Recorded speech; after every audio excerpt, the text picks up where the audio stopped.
Hey everybody, welcome back to A Brief on Grief. So today,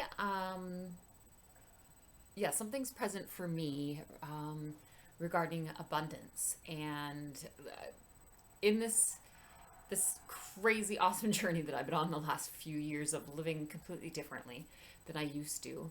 Um, and all of it, not all of it, but a lot of it has to do with the way I've been learning how to be with myself differently in grief and in loss and in with myself in general, with whatever feelings that I feel. And it's amazing what that has transformed in me. Again, this whole series speaks on my journey of some of that. But this week, or the last few weeks, I've been digging more into some of the beliefs and things that I think are underneath of what's blocking some of my abundance.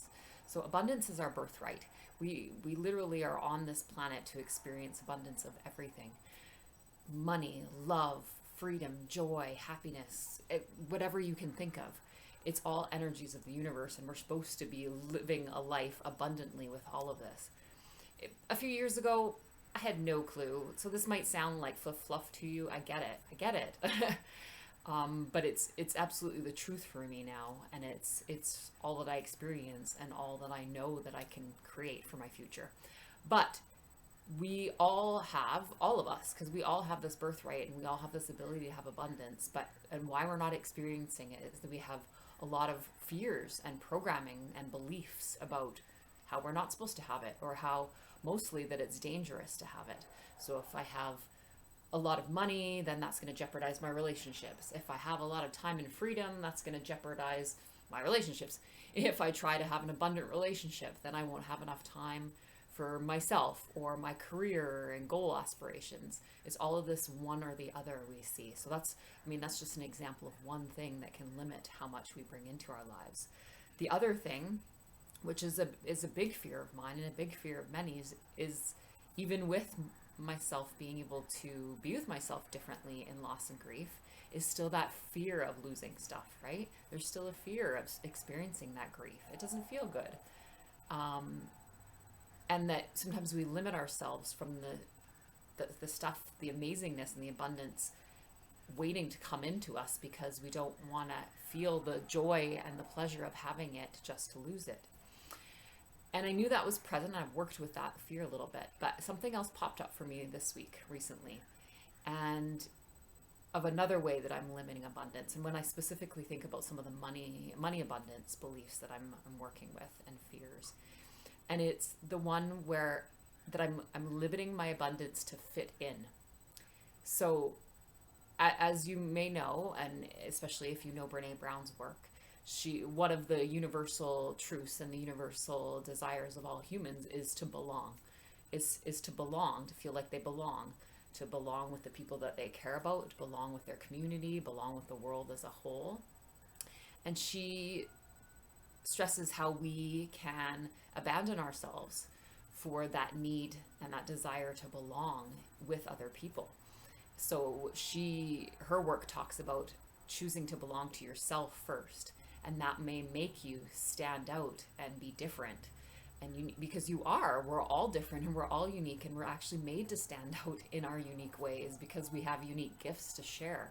But that standing out can make you feel like you don't belong in your relationships that you're close with, or you don't belong at work, or you don't belong in the world in general if it has different views. And I realize that this is a huge one for me, and I believe this is a huge one for me that actually blocks my abundance, especially with money, because I have a specific belief that the more money I have, the richer that I get, the more abundant that I get with money, the less I will fit in with my friends who don't have the same lifestyle, with my family who has far from the same lifestyle, and through the world as a whole, because the world runs on an energy of lack, and that there's not enough, and that greedy people, or that rich people are greedy, and that harm is done with money, and people that have money do harm, and all these beliefs that are so ingrained in our culture.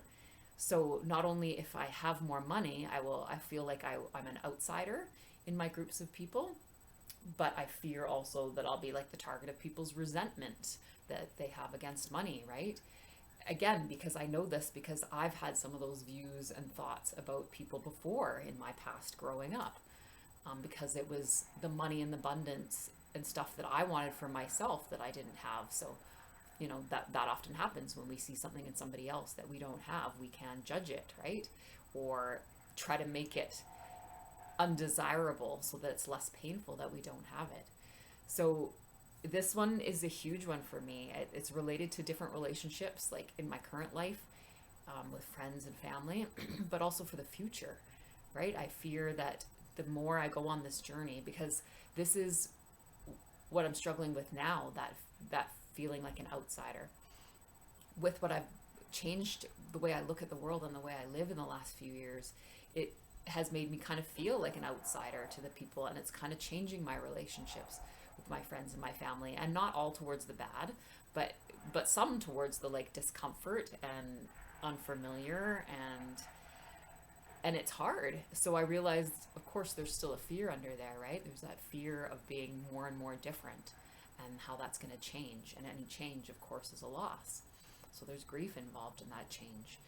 So I know that I've done this a lot in my life, and I know that I struggle with this now, but I know that I adopted it also early in my life. So you may be able to relate with this fear. I kind of felt like an outsider in my family. I had different views of how I thought life could be. My family had a general view of life was hard. Life, don't trust people or the world too much because something will go wrong. The world is corrupt. People with money are corrupt. All these kind of things. And I knew deep down that this wasn't true. I knew that life was not like this. I knew that people were not generally like this, that we were supposed to live with more joy and love and connection and pleasure and passion and everything in our lives. I knew, but I was in an immediate family that didn't believe that. So I felt like an outsider very early on. And then I kind of took that. I found some friends that kind of had similar beliefs to me, but not always. So I kind of struggled with that early on. So I realized it's not just a fear of being more of an outsider now as I allow more abundance into my life.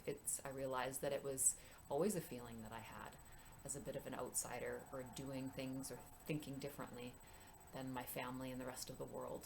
So yes, I definitely now know that I've been limiting my abundance, especially in money, but this also has to do with other areas too, but that's another video.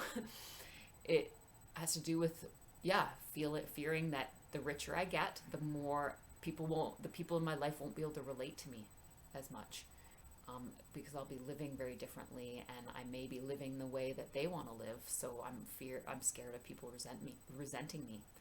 So yeah, I just wanted to speak that because I know in my little conversations that I've had over the last week or so about this with people are like, whoa, yeah, I can relate to that. So I knew this was important to create a video on. So yes. So let's, again, like, they're so intertwined. It's that fear of changing. It's that fear of being different than everybody else because we all want to belong and be connected. But truly, as Brene Brown would say in her work, the only way that we can like truly belong, because it's not about fitting in. Fitting in is about adapting and abandoning parts of yourself so that you can feel like you fit in and comfortable with people. But then you end up abandoning yourself. So the true belonging is to truly like belong with yourself first, to not be afraid to stand out and be unique and think differently, and to carve that path towards that abundance that we're all meant to have.